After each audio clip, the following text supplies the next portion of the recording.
তো আজ ২৯শে ডিসেম্বর আমি চলে যাচ্ছি ক্যানিং স্টেডিয়ামে ফুটবল ম্যাচ দেখতে, এমএলএ কাপ। আমি আর আমার একটা বান্ধবী যাব ফুটবল ম্যাচটা দেখতে, তাই আমি যাচ্ছি তার বাড়ি। তাকে নিয়ে দুজনে একসাথে ফুটবল ম্যাচটি দেখতে যাব। এই যে আমার হাতে যেই পাসটা দেখছো, এইটা দিয়েই আমরা এন্ট্রি করব, আমি আর আমার বান্ধবী।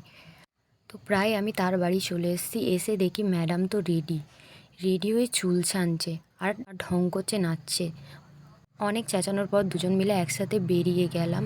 আর বাবা, স্টেডিয়ামে ঢোকার পথে এতটাই ভিড় যে ভিডিওটা আর করতেই পারলাম না, তাই একবারে ঢুকে গিয়ে ভিডিওটা করলাম। দেখি ওখানে ফাংশন চলছে ফুটবল ম্যাচ শুরু হওয়ার আগে। ইনি ছিলেন, গান করছিলেন, এনার নাম আমি জানি না। তারপরে আমাদের এখানটায় আসলো কৌশিক দে, একটু পরেই তাকে দেখতে পাবে। কৌশিক দে এসে নাচ গানের সাথে পুরো জায়গাটা, আর প্রচুর ভিড়। ভগবানই জানেন আমরা কেরমভাবে ঢুকেছি আর কেরমভাবে বেরিয়েছি। উনি চলে যাওয়ার পরে এই যে আমি মাঠের মাঝখানে বসে বসে ঢং করছি। ফুটবল ম্যাচ এবার স্টার্ট হতে চলেছে। এই যে ফুটবল ম্যাচ স্টার্ট হয়েছে, ওই লাল সাদা যাদেরকে দেখছেন তারাই ফুটবল খেলছে।